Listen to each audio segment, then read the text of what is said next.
Hello and welcome to this month's Glow Heartfulness webinar. I'm Purnima, your host, and I'm a Heartfulness trainer. Today on the webinar, we have Dr. Swati Kannan, who's joining us from California. Dr. Swati Kannan is going to speak about a very important and insightful topic, which is about depression. October 10th is Mental Wellness Day, and October is Depression Awareness Month. So in view of those things, I think today's webinar is going to be extremely useful. She's going to address that important topic, that is the anxiety and stress which is faced by students and youth while they are pursuing their higher education. So before we actually start the webinar, a little bit about the Heartfulness Institute. Heartfulness Institute is there in over 120 countries with over thousands of certified volunteers and trainers teaching heartfulness meditation and holistic tools through customized workshops in corporate schools, universities, communities, and so on. So we learn to meditate on the source of light in the heart which is the seat of love and joy. A unique feature of heartfulness meditation is pranahuti, which is an ancient yogic energy. So when we are meditating in the presence of this yogic energy, our meditation process becomes more beneficial, useful, and it's intense. So Dr. Swati Kannan is a surgical, general, and cosmetic dermatologist. She specializes in most skin cancer reconstructive surgeries. She is a heartfulness trainer since the past 3 years, and she teaches heartfulness meditation, and this helps her patients both before and after the surgeries. She also uses meditative tools and relaxation techniques with her trainees and mentees.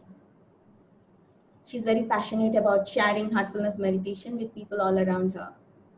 So thank you for joining us today, Dr. Swati, and a very warm welcome to you. Thank you, Purnima, for inviting me to speak about this important topic in our youth. Depression is a topic that we all need to talk about, but it carries a lot of stigma. So it's good that we're talking about it on this special day. Thank you once again.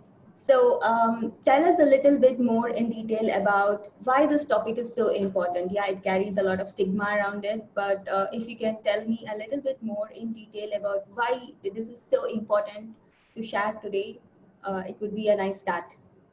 Of course. So like we talked about earlier, it carries a lot of stigma, especially in the Eastern countries like India, China, where having something like depression or anxiety is frowned upon.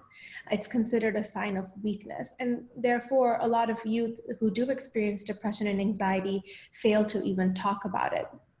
And in these cultures, we also don't really talk much about how we feel on the inside. Everything is very much about action, to do this, to become a doctor, to do engineering.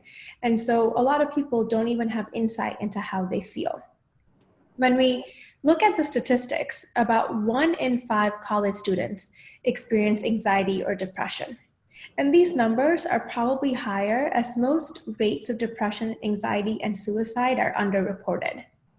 In addition, India has one of the world's highest suicide rates between the ages of 15 and 29. And I think the statistic is that every hour a student commits suicide in India. So that's a pretty high rate. And by 2020, so just around the corner, India will be the youngest country in the world with a median age of 29. So it's important now more than ever that we address how important it is to discuss mental health within not only the younger generations, but also the older generations. There was actually a recent study that was published in March of 2018. And this study looked at about over 2,000 graduate students. And they found that grad students, especially ones pursuing higher education like a PhD, they are 6 times more likely to have anxiety and depression than the general population. And in medicine, which is what I did my training in, 25% of medical students and residents experience depression every single year. And of that 25%, only half of them seek treatment. And usually by the time they get treatment, it's already too late. So I think overall, it's a topic that is not talked about much, but we need to study it more to see how it impacts our youth, as this is a generation that's going to build our future. Thank you so much, Swati. Yeah, it seems to be very, very important. But you know, I've been wondering, stress and anxiety is something we all face every day in our life, whether as students, in our workplaces, you know, as a mother, as just about to begin this webinar, I had a tiny amount of anxiety, whether, you know, all the technical things will be fine and whether there will not be any glitch and so on. So what do you think, how do you think can we get this balance between what is a healthy dose of stress and anxiety and what is not? Of course. I also had this similar stress. You know, I just moved into a new apartment, and I've been setting my apartment up. So I felt stressed about the technical glitches of this webinar as well. But that is normal. See, that kind of stress, it pushes us towards growth and change. It pushes us to do a really great job on this webinar. It pushes us to finish that paper, to do well on a test. But when it's no longer helpful is when it has the following qualities. So for example, when it has a negative impact on your life and your everyday routine, when you no longer enjoy the things that you used to enjoy, and when the feelings of stress and anxiety and worry, when they become pervasive. So if we break it down, the way I define stress is that it includes feelings of frustration and nervousness. And those feelings are very normal. Those feelings are a reaction to something that is happening now. And they are triggered by a specific situation. So for example, when I'm in clinic and I'm running behind, you know, and patients are getting upset that they're waiting for 45 minutes to see me, then I feel that stress. Because that reaction is triggered by a situation that's happening in that moment. Now, anxiety, on the other hand, that includes feelings of fear, uneasiness, and this constant worry that something won't go right. It's a concern about something that may or may not happen in the future, and it's pervasive. So the worry lasts even after the stressor is gone. So in the previous example, it would play out as I come home and now I'm even worried that I'm going to be late running behind tomorrow, that my patients will get upset with me tomorrow. So that stress is still present after the stressor is gone. So that is how I differentiate between anxiety and stress.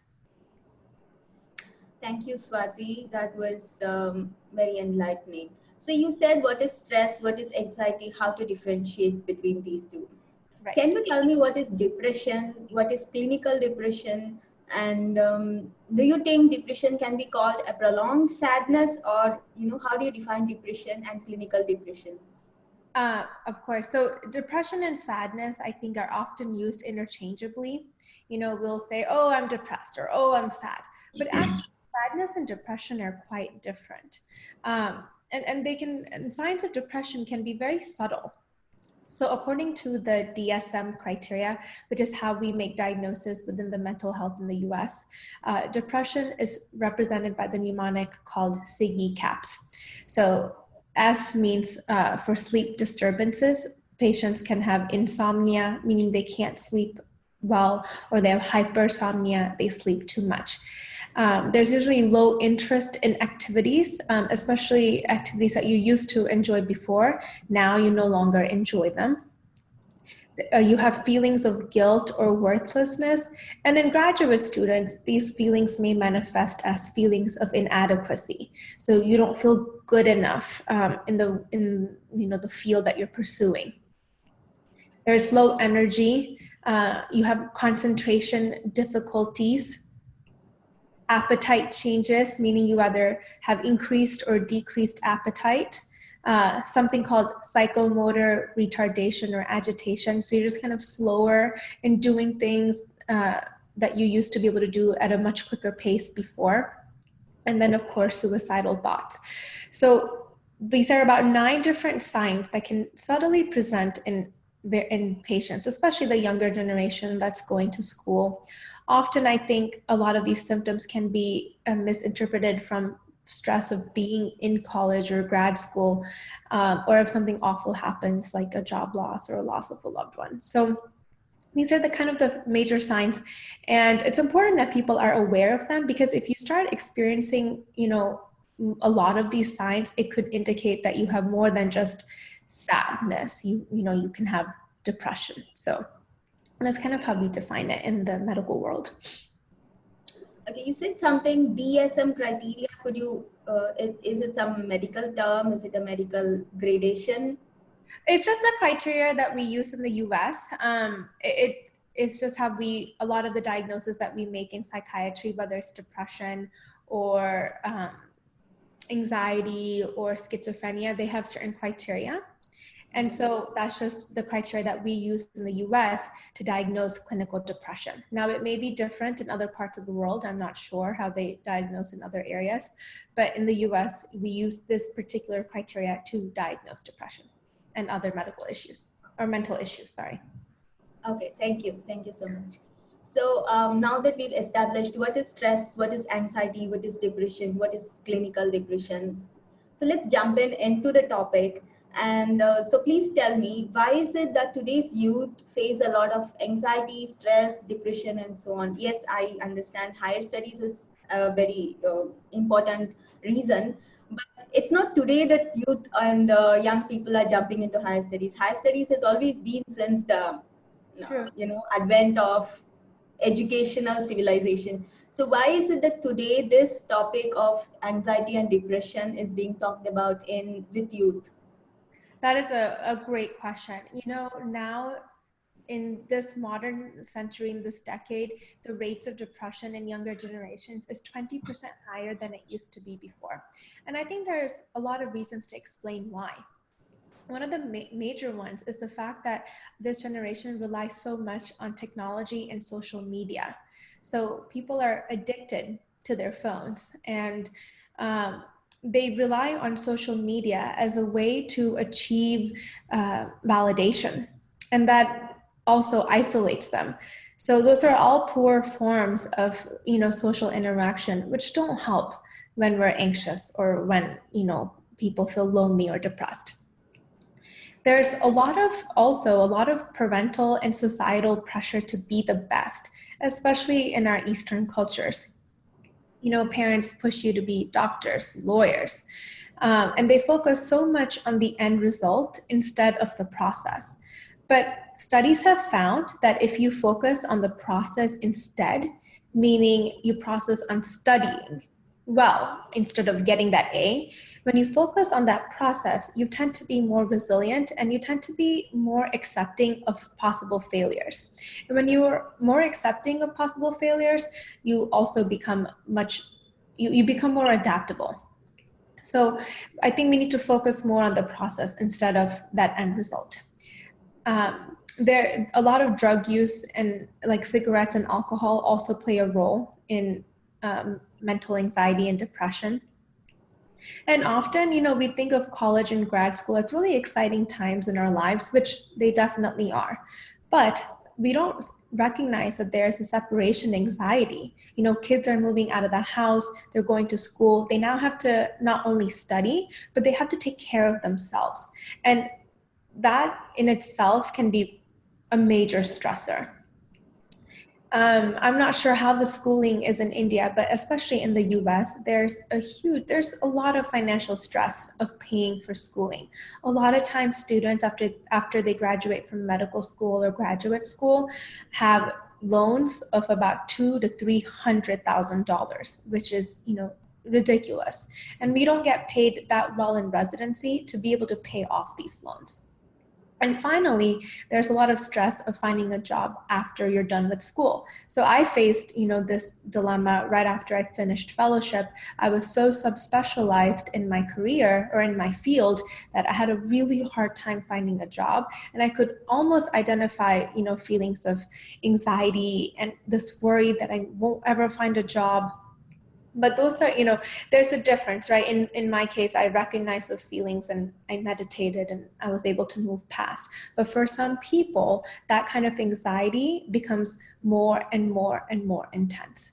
So I think that's a pretty sufficient list to explain why the younger generations tend to experience depression more than they did in the past. Thank you so much, Swati. That's a lot to that's a long list. But I'm going to rewind a little bit. I'm going to rewind a little bit. I'm going to ask you about technology and social media, the role this plays in today's youth in their life, and how it is relevant to mental health. Of course, yeah, this is something that we need to talk about for sure, because social media, technology, iPhone addiction, it not only affects our mental health, but it affects our sleep. It affects our social interactions, our relationships. So I think it's a really important topic to not only talk about, but also to teach our kids how to achieve a balance when it comes to using their phones. A lot of studies have been conducted on this topic, and they have found that excessive use of phones, social media has led to impaired social interactions within this generation. And there is this increased sense of isolation. When we're looking at Facebook or Instagram and we look at how many likes we get, that is a very short-term feeling of excitement. And it doesn't compensate for this, for the sensation of touch. So when you are sad or you need someone to talk to, if you go to someone and talk to them in person and they put their hand on your shoulder or hug you, that releases certain neurotransmitters or chemicals in the brain that make you feel good. And you don't achieve that kind of with satisfaction from using social media.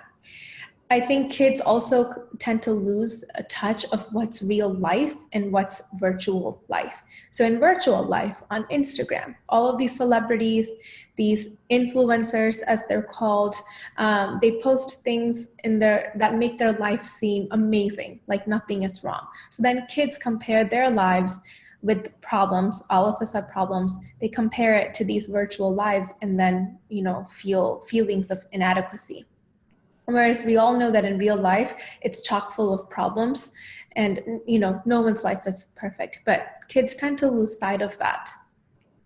And they've even found studies that actually being addicted to the smartphone leads to an imbalance of neurotransmitters or chemicals in the brain. So it leads to an increased level of a chemical called GABA.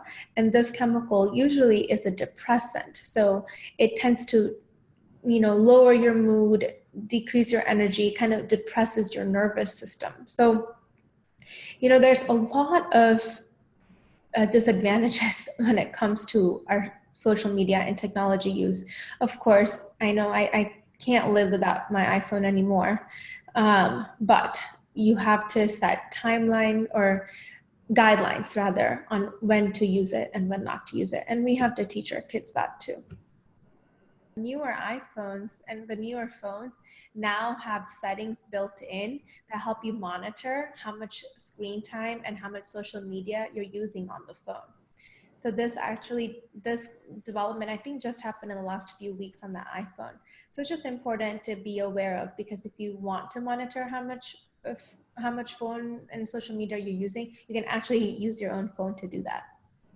It's just interesting. This is so interesting. So today's youth, if you're watching this webinar, go and get this latest model and monitor your screen time. This is like so important. Thank you so much, Swati, for this technology tip. Yeah, I just started doing it this past week, and I'm on Facebook and Instagram way more than I thought I was. So it's important to be aware of that we can move forward.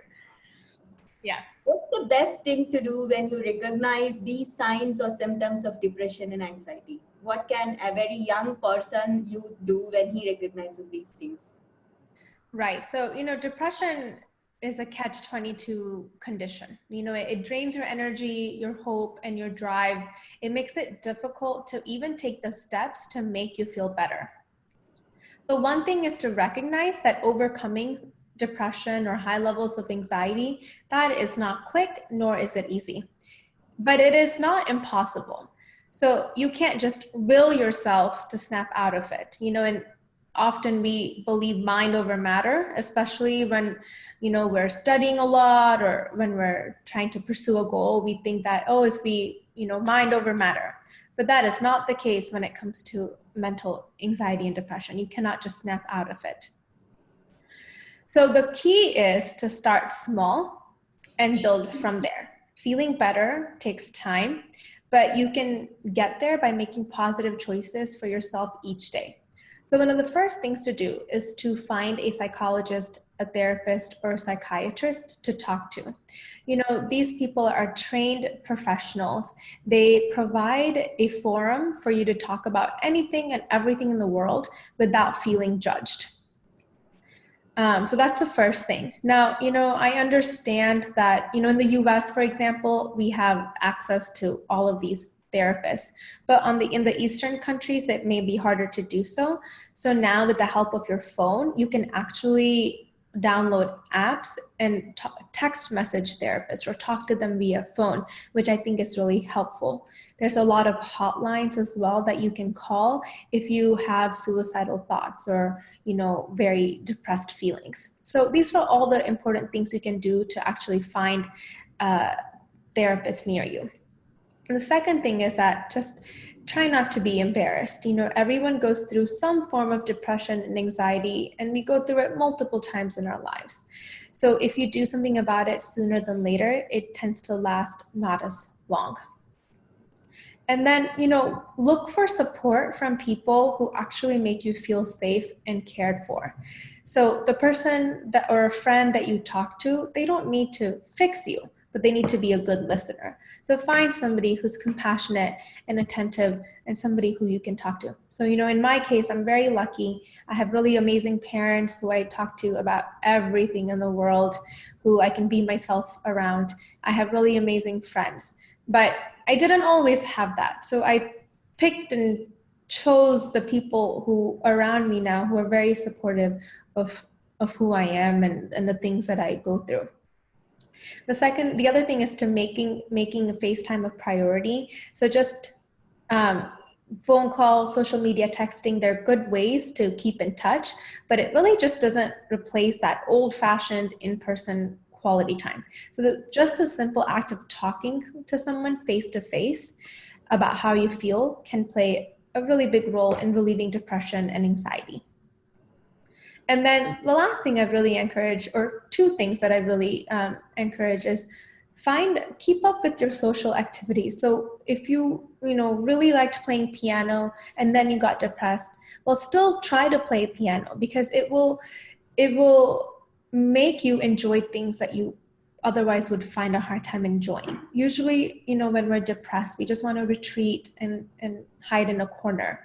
But that's when you have to, get out of that corner and go do the things that you enjoy or used to enjoy. And the last thing is, finding a way to help others. Research has shown that when you help others, that boosts your mood more so than helping yourself. So go volunteer, at a pet shelter or at a homeless shelter, go, build a home, go do something for others. And that simple act is a big mood booster.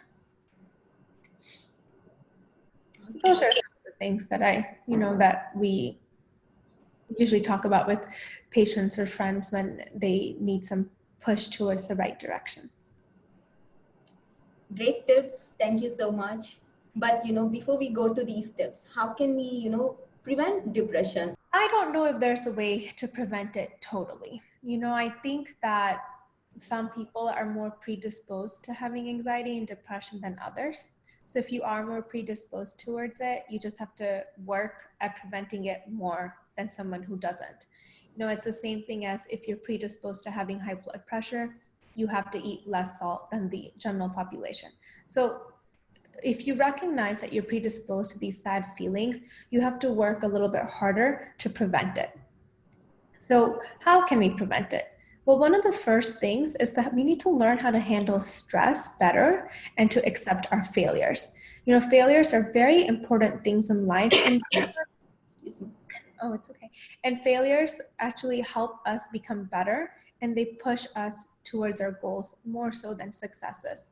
So, the iPhone addiction that we speak of, well, Steve Jobs didn't create this in one day, that it took multiple failures for him to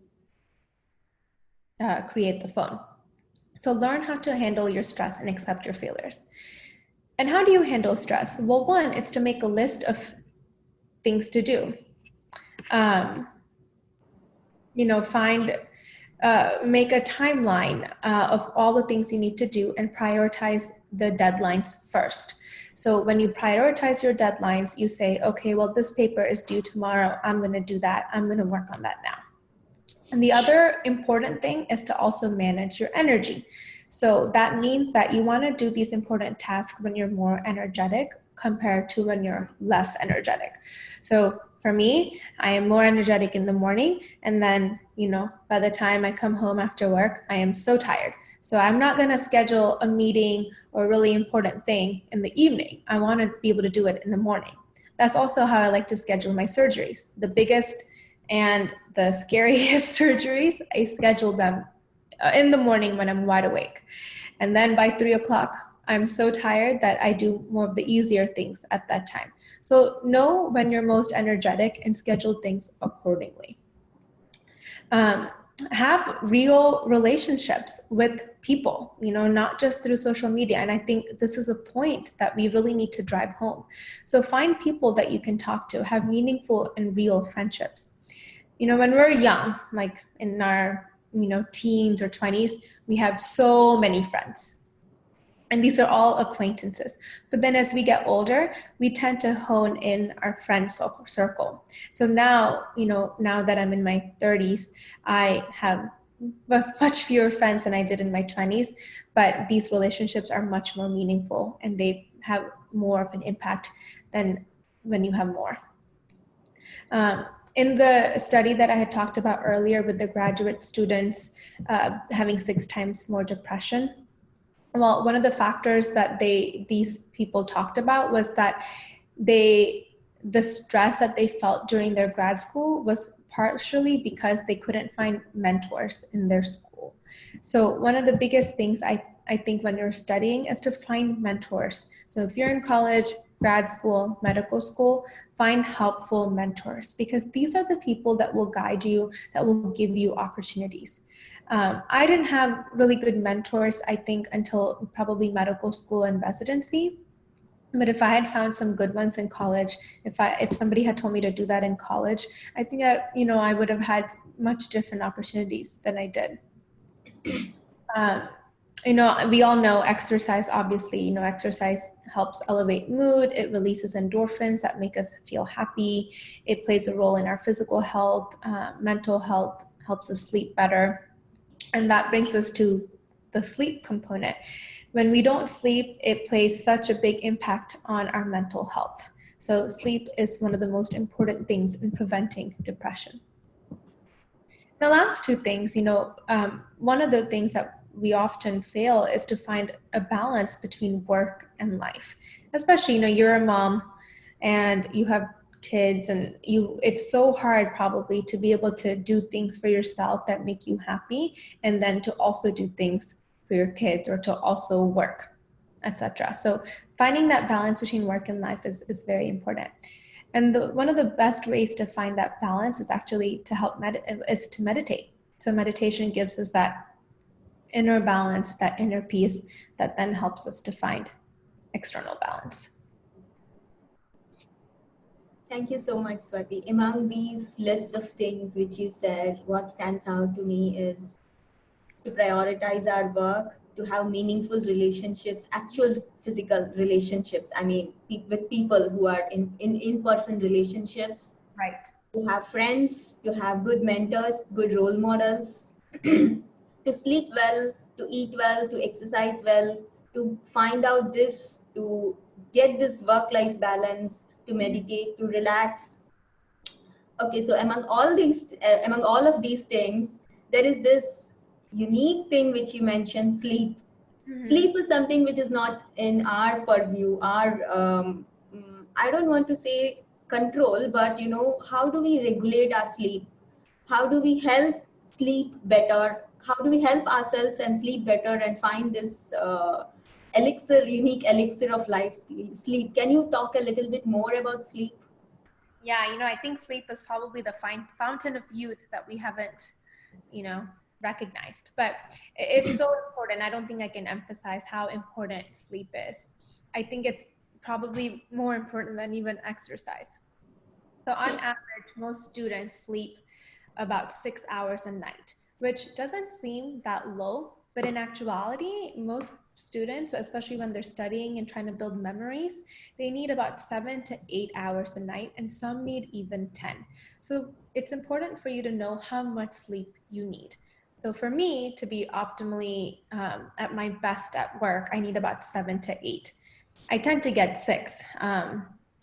On most nights, but if I recognize the difference of how I work when I get 6 hours versus how much more productive I am when I get 7 to 8. But when I get 10 hours, the next day I'm just still very tired. So it's that magic number that most of us have that we just need to experiment with to see what that number is for us. Like I mentioned, lack of sleep tends to affect memories. So those who have sleep deprivation actually tend to have lower grades. We're so used to pulling all-nighters when we're in school because we procrastinate studying until the last minute. But when you pull that kind of all-nighter, you're actually not giving your brain a chance to take the knowledge that you've accumulated and form them into a memory that you can then express on a test. So sleep is very important when you're studying. And people that tend to sleep less also have higher levels of anxiety and depression because that lack of sleep tends to trigger the stress response in our body. It tends to release higher levels of cortisol, which can then lead to, kind of this fight or flight response. And so that kind of stress, when it's long-term and chronic, manifests then in anxiety, worry, and depression. So how do we have good sleep hygiene? Well, there's a few different ways we can practice having good sleep hygiene. One of the biggest ways is to turn off all the TVs, screens, phones an hour before your bedtime. So before we had electricity, our, circadian rhythm was used to sunrise when we got up and then sunset when we started going to bed. But now with electricity, our circadian rhythm is way off, right? We are constantly bombarded by light, and so it's harder for us to actually fall asleep. So you have to kind of practice that sunset inside your house. Dim all the lights, turn off all the screens. The second thing you can do is go to bed and wake up at the same time. So this is very important because it creates a habit. So it creates a habit where if you go to sleep at 9 p.m. every day, by the time 8 p.m. comes around, your brain's starting to shut down and wants to go to bed, which is a good thing. And if you wake up at the same time every single day, it also then creates a habit where as soon as you wake up, you feel refreshed and ready to do whatever you need to do that day. Third thing, avoid caffeine, nicotine, and alcohol close to bedtime. So, in the Indian culture, especially, where my mom is from in Gujarat, we love cha. I love drinking chai. I drink it every morning, and sometimes I want to drink it even in the evenings. But that's when we shouldn't drink caffeine, when we come home from work around 5 or 6, because that ingestion of caffeine, even if we think that it may not affect us, it can still really affect our sleep quality. And then a lot of times, especially in the Western culture, there's this belief that drinking a glass of wine or alcohol before bedtime helps sleep, but that's actually false. People can maybe fall asleep faster when they drink, but their sleep quality is impaired because they don't have the same sleep cycles as a person who didn't drink. And so it's important to kind of keep all of these things in mind. And again, exercise and meditation also help a lot when it comes to sleep. How there's now so many apps that can actually help us see how we sleep. So for example, I wear my Fitbit. So I wear this Fitbit, and every single night it tracks my sleep. And I've noticed that when I have caffeine at night, or when I, even if I exercise too late, that my sleep quality is much is much worse than when I don't do those activities. Thank So you. it helps.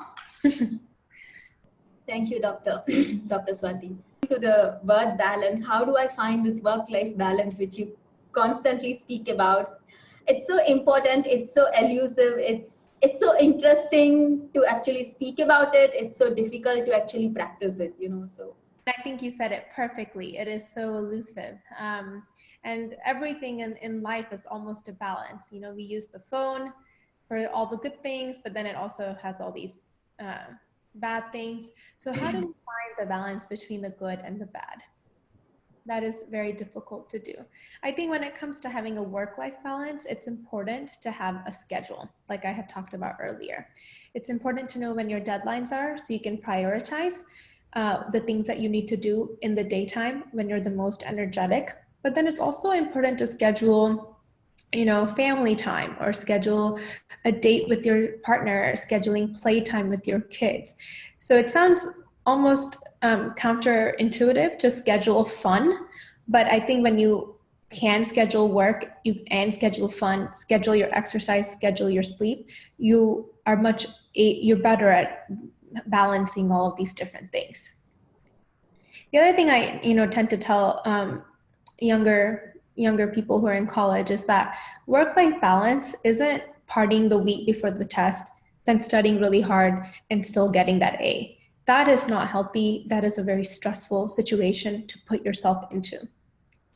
It means that you need to, you can still party, whatever that means to people, but you can still party, you can still study, but you need to do it in healthy doses and in healthy ways while still being able to sleep, eat, and exercise properly. Work-life balance means finding the time to take care of the things that you need to do in order to be successful, and then creating time for the things you need to enjoy. So all in moderation and balance, and I think that's one of the things that, especially as women, we tend to not create time for ourselves, to take care of ourselves.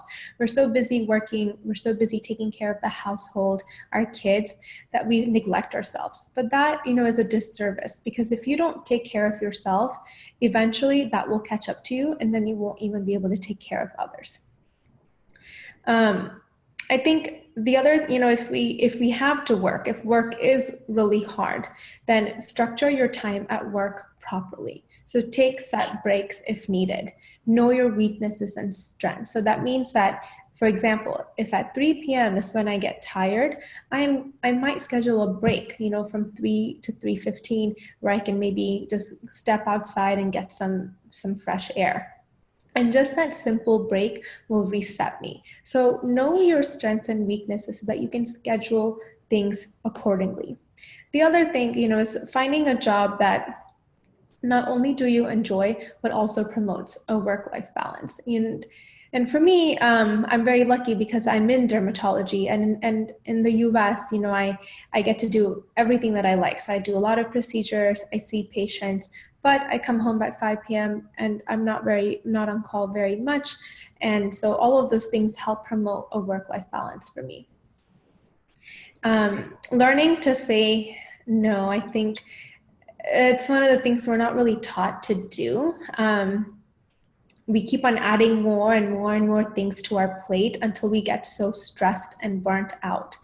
And that, isn't helpful to anybody involved in that situation. So learn to say no. If you can't do something, or you don't have time to do something, then say, let's do it at a time when, I don't have so much on my plate. And I think I'd spoken about this earlier. You cannot achieve external balance without internal balance. So if you are prone to anxiety and depression, then it's even harder to find this internal balance. And that is where meditation really, really helps. I think it promotes such a sense of well-being that you can't really find with any other activity. And when it's combined with other healthy things like good sleep, friendships, lasting relationships, it really adds a lot of value to your life. Thank you, Dr. Swati. So you started meditation when you are very young, I mean reasonably young, right? So can you tell me how meditation especially helped you with stress? Of course, I started when I was 18, but to be honest, I didn't really practice consistently until just a few years ago. But I would do certain things that definitely helped me with stress. So, for example, I remember this one instance in medical school. I was in my first or second year and I was studying for this big exam. And for some reason, I was just not able to remember the facts. A lot of medical school is very much about memorization. And I was in the library and everyone around me was quizzing each other and getting the answers right. And I was just struggling. And so I was almost on the verge of tears because I was so tired and stressed. But I called my mom and she was like, okay, go meditate. So I found a quiet place and I meditated for 15 minutes. And, I was lucky because I was surrounded by people who meditated. So I knew kind of what to do to help me meditate. And so after I was done, I came back to studying and somehow I was able to remember all the things that I thought I couldn't remember before. So I used meditation, sporadically when I was younger. Especially when I felt really stressed, I would just sit down and meditate and it would calm me down. But now I am much more consistent in my practice and it has made the world of a difference. They found that when we meditate, especially for consistent practitioners of meditation, there are certain parts of the brain that actually change. So the prefrontal cortex, which is a part of our brain that processes attention, well, that part actually becomes better. So with consistent meditation, you actually become more attentive and you concentrate better and you're able to accomplish your tasks better. And that is something that I found, in the last few years of my consistent practice. And so that, of course, helps decrease stress. The other thing that I really like about the heartfulness practice is the concept of cleaning. So, I usually have pretty rough days at work. I'm doing surgeries on multiple people in a day. I come home and I'm worrying and maybe a little bit stressed about how they're going to do and what their cosmetic result might be. And so if I didn't do this cleaning, I would go home, I would go to sleep with those thoughts. But when you do this cleaning where you think that all of those thoughts and anxieties and worries are leaving your heart through your back, that practice for 15 to 20 minutes a day helps a lot in just resetting my evening and resetting my mood and resetting how I'm able to handle the stressors that come my way.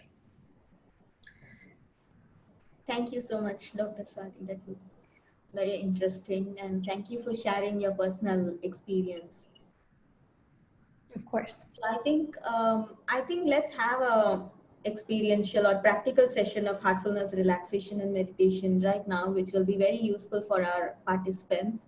Mm-hmm. And it's my recommendation that after this practice, you can continue your practice, and we'll give you those details after this experience. Yes, I'm happy to guide the relaxation if you want me to. It's up to you. Okay, thank you. You can. Okay, so we'll start. Sit comfortably and close your eyes softly and gently. Let's begin with our toes. Wiggle your toes and feel them relax. Feel the energy from the earth move into your feet and your ankles, relaxing those muscles. Now relax your calves and your thighs. Feel the energy move up, relaxing all of these muscles.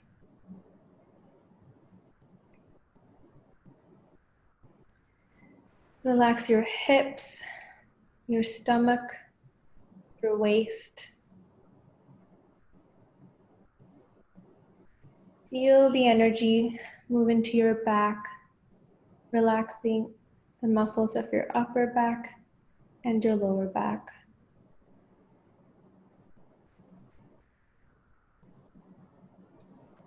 Relax your chest, your shoulders. We carry a lot of weight in our shoulders, so really feel them relax. Feel all the muscles just letting go.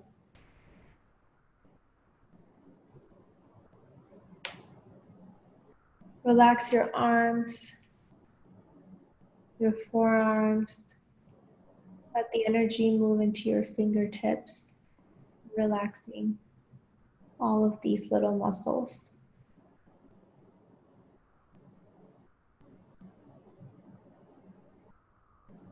Your body, neck down, just feels very relaxed and light.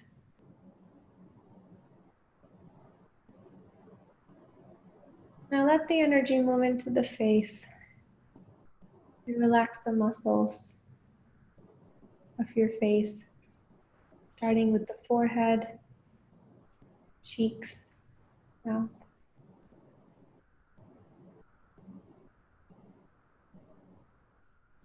Feel your entire body relax, letting go of all the stress you've been holding.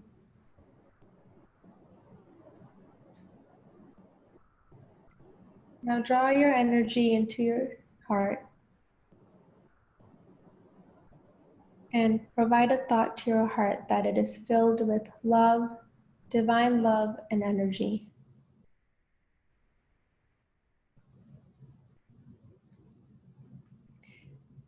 And it's okay if your thoughts stray. If they do, just gently bring them back to this thought of your heart being filled with love and energy.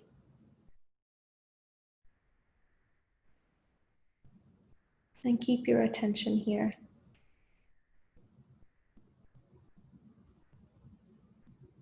And with this, we can start meditation.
And that's all.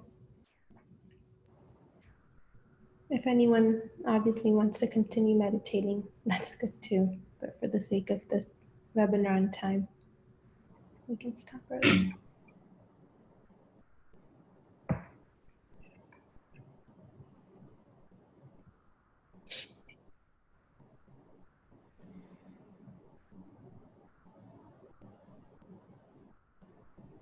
Thank you so much, Dr. Swati. Thank you, Purnima, for having me. For the participants, if you would like to continue, like Swati said, take a few moments, 1 or 2 minutes, and close your eyes and observe how you feel.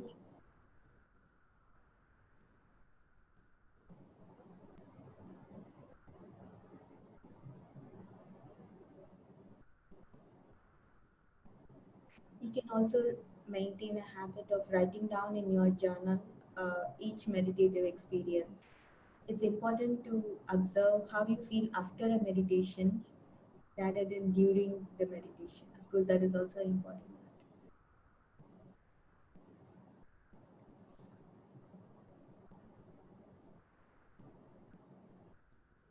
So if you would like to continue this meditative practice, I recommend that you log in to heartfulness.org and get in touch with a trainer, a heartfulness trainer, and you're most welcome to also visit us in any of the heartfulness centers across the world. Heartfulness meditation is practiced in over 120 countries with thousands of certified trainers and volunteers. And everybody will be more than happy to teach you to continue your practice to meditate. You can also write to us at glow@heartfulness.org. That is GLOW, glow at heartfulness.org.